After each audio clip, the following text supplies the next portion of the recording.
Hello and welcome back. MC1 Gamer here with another Convert This episode. And I had talked about on a couple of the local shows I've been on in the past few months, as well as I think in a past Convert This, about using some material for converting purposes. And I wanted to try out and test just how good this stuff was and see if I could replicate or even build an additional model with it. Now, this, as many will recognize, is a Mourngul. It's a Forgeworld model. This is I think a 50 or a 60 base. I can't remember exactly. I've got a metal washer on the fender's washer on the bottom here, not just for weight, but also because my trays are plastic bins that have a metal sheet at the bottom, and this helps the stuff from tipping or from sliding around, and it's really good for just local storage, not the kind of thing you get on a plane with. But I picked this up from a viewer, and fortunately he had a second one that he had already sold, otherwise I would have picked that up too. And I wanted to pick up a second one of these, but I wanted to try it out, and I wanted to see. Now there's a lot of contours here, there's a lot of striations and divots and holes, and this is a really good representation of complications for a model, but it's not overly complicated that I couldn't try to replicate it or mold it. Now, I'm not advocating cheating GW out of purchasing their models. Absolutely not. That is far from it. I just wanted to show just how much you can do with this material that I've been talking about, and that's this stuff here. This is Oyumaru plastic clay. And I'll explain to you how this works, but one of the things that I had that sparked it was this very thin weight point where it's weighted down onto the base, broke, and I used some green stuff, and I thought green stuff it usually dries really hard, and it's great for sculpting. I've seen a few people do some elaborate stuff with green stuff and other things, so I wanted to see what could I do to replicate a model, and how could I use perhaps green stuff with it. So let me just describe how this works. I'm going to put this aside. This stuff you basically boil in this modeling clay, and you can reuse it. As you can see, I have a whole bunch of these that I have not used. There's like 12 of these bars in a pack, and the bars, after using it, I just boiled it again and then remolded it into a shape. And I have a couple different shapes that this is for smaller type. If I'm just looking to maybe use replicate something very tiny, and this is for large, and I might even cut this in half because I really just don't need to use that much. But I've used just a few of these, and you can see that just this one pack, and this pack's like $12 or $15 at most. I'm not even using them.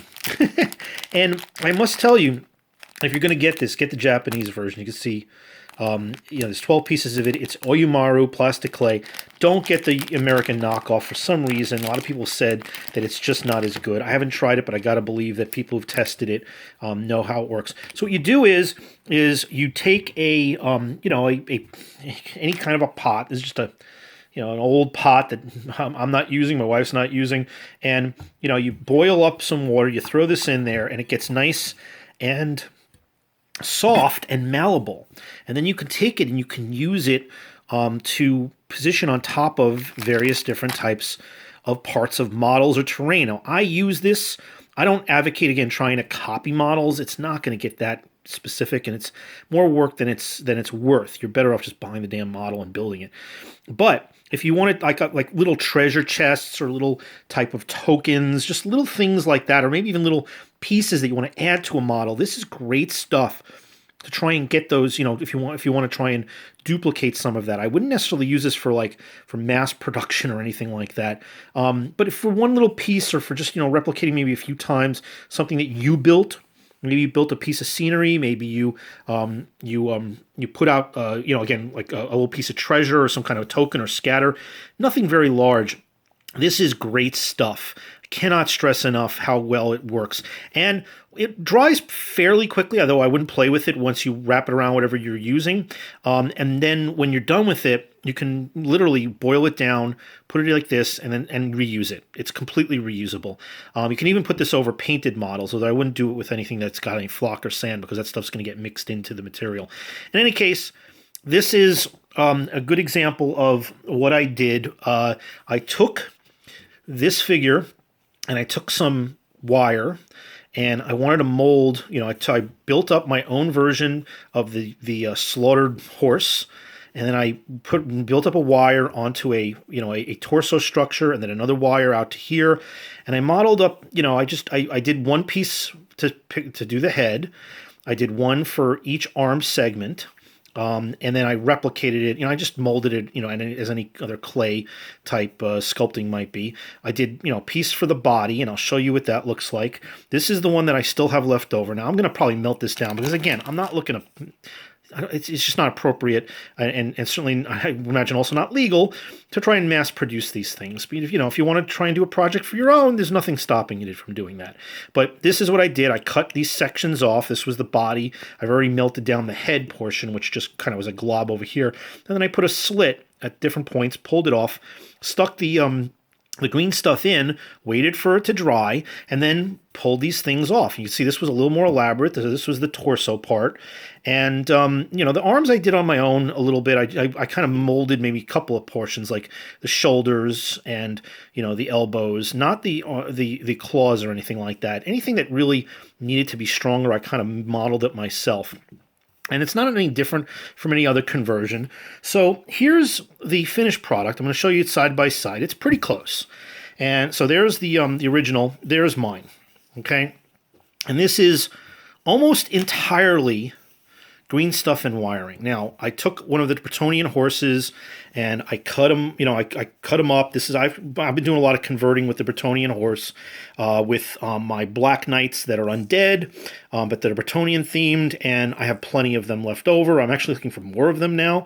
And I just took a section off and I just made him, he's got this nice little divot here. It's going to be just bloody gash across his neck. So it's not as elaborate and certainly not as high as this one that's kind of in motion. This is an awesome sculpt that's just in the process of being slaughtered or dragged. It looks great, very appropriate. But this brings it down maybe about a ½ inch in height. Not terrible. I think, nobody's going to really complain about it, especially since the height of the model is pretty much the same. This angle came out and then pointed further in a little more. I decided to go for more of an up and down, a little bit less on the angle. Really didn't matter much. You can see that's it really is almost the same. You can see the details in the back here really came through.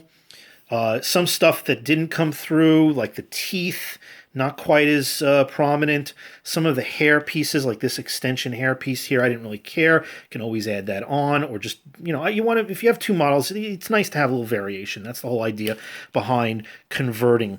The wire that came out here is I molded the shoulder joint, but then I just built it up with lots of little green stuff. And then these, I believe, if I remember correctly, these are actually extra claws I had from a Terrorgeist.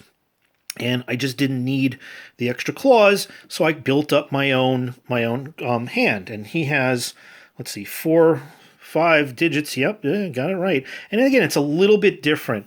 So I think it came out really well. I don't think it's as sturdy. I don't think green stuff, when it dries, is as hard as I thought it would be, because it kind of is a little bendy. And I'm a little worried about that part.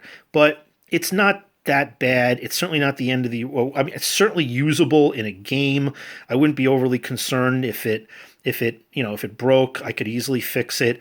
I'm not going to be using these guys all that much, but it illustrates just how much you can do, not just with green stuff, but with this material. And again, please, it's more work than it's worth in terms of dollars and time to try and build this baby up, as opposed to just going and buying this. Trust me when I say, if you want to go and do something this elaborate, save yourself the time and just buy it.